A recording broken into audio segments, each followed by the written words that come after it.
Okay, here we are again. This is Michael Dunn with Video Gaming Journal number 3 for the Humanities course. This time around, my key ideas are going to be on noise and on the lingo specific to games. Noise in the fact that the more communication lines you have, the more options there are for it to add or subtract from the communication.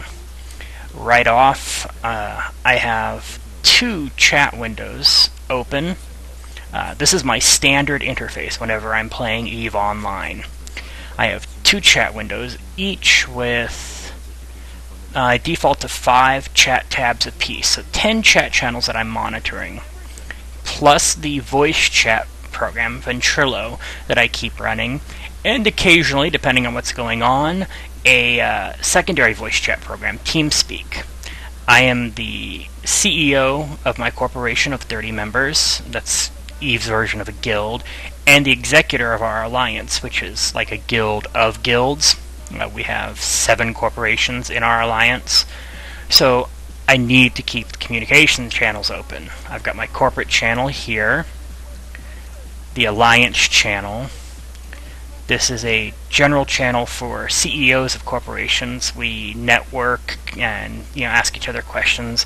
Just recently we were discussing a war that's taking place in one of the sectors of space. This is the command channel for my alliance. Down here is the command channel for my corporation. The public channels for both my corporation and my alliance. A special training channel I keep open because I enjoy helping new players learn EVE, which has one of the steepest learning curves of any game on the market. And then the local channel, because it's always a good idea to know what's going on around you. But with 10 chat channels that I monitor, and the only indication that somebody has typed in one of the I can only have one tab on each open, so if somebody types in one of the other channels, the top bar of that little tab starts to flash. Usually enough to let me know, but it's pretty easy to miss if I'm in the middle of something. Right now I'm floating here in space and I'm mining ice, so not a whole very intensive action intensive, but if I was in the middle of combat or something, it's really easy to miss. So with all those communication channels, it lets me stay in touch with the people I need to stay in touch with, but it can also cause problems. I can miss people's communications. There's EVE Mail, which is the in-game mailing system. There are private chats, which is open another chat window, and anyone in my alliance I'm set to automatically receive those.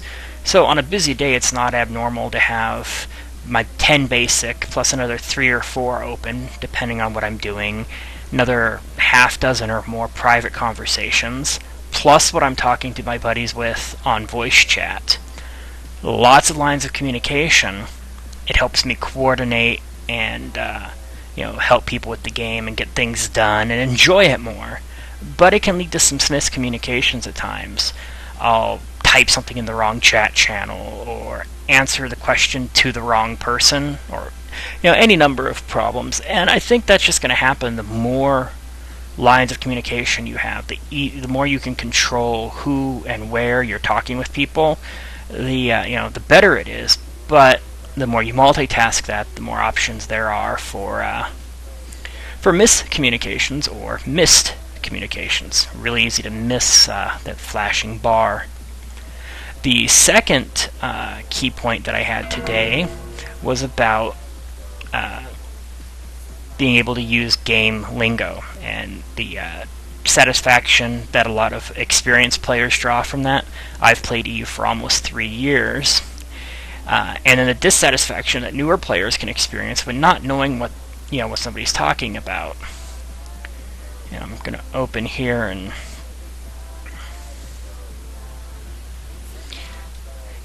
this I've got actually for a better view. This is the fittings screen for my ship. It displays all the modules, the equipment the ship is equipped with.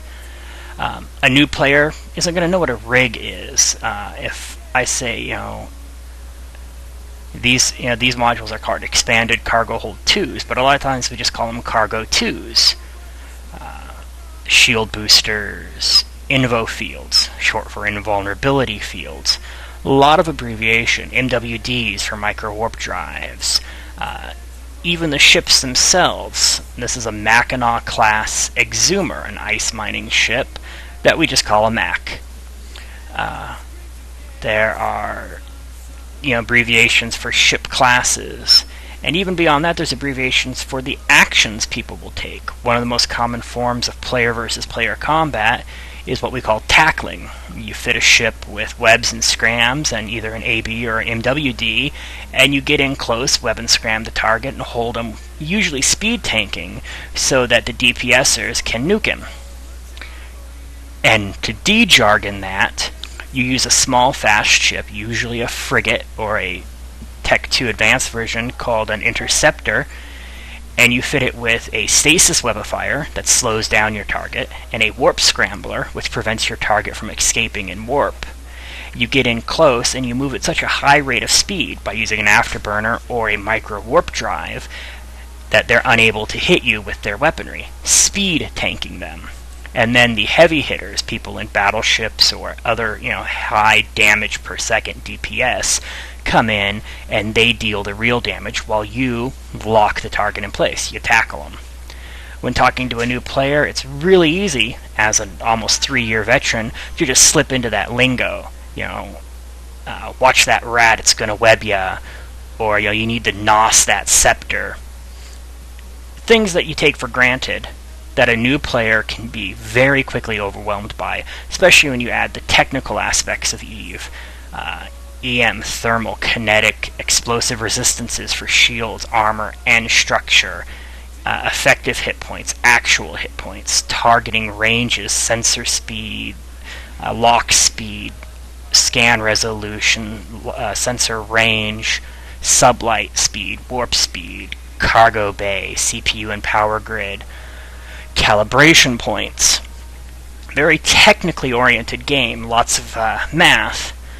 But if you slip into that jargon and start, slinging that too quickly, the new players just get overwhelmed. The other problem with the jargon is that a lot of it is highly specific to the game. RATS is short for NPC pirates, the little enemy ships that'll pop up occasionally, the ones that we fight in missions. There are none in space right now. And RAT is short for NPC pirate, or just pirate. And you log into a different game and you slip and call it a rat, and you've confused people or yourself. So that is where knowing the lingo gets you you feel that you've accomplished something when you know it because you've played the game for so long. But at the same time, it's really easy to confuse people. So again, my key ideas were that noise is a side effect of increased communication lines, can connect or separate one another in game space.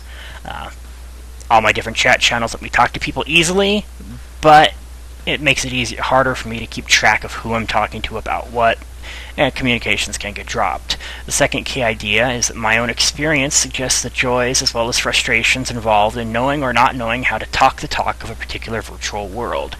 That, by the way, is a quote. And it is. It is, useful to know how to talk the talk, and it can also be highly frustrating when you're learning. Even having played online games for over 12 years like I have, every time I log into a new game, it's a new process. You're learning the language all over again. Well, that's it for this gaming journal.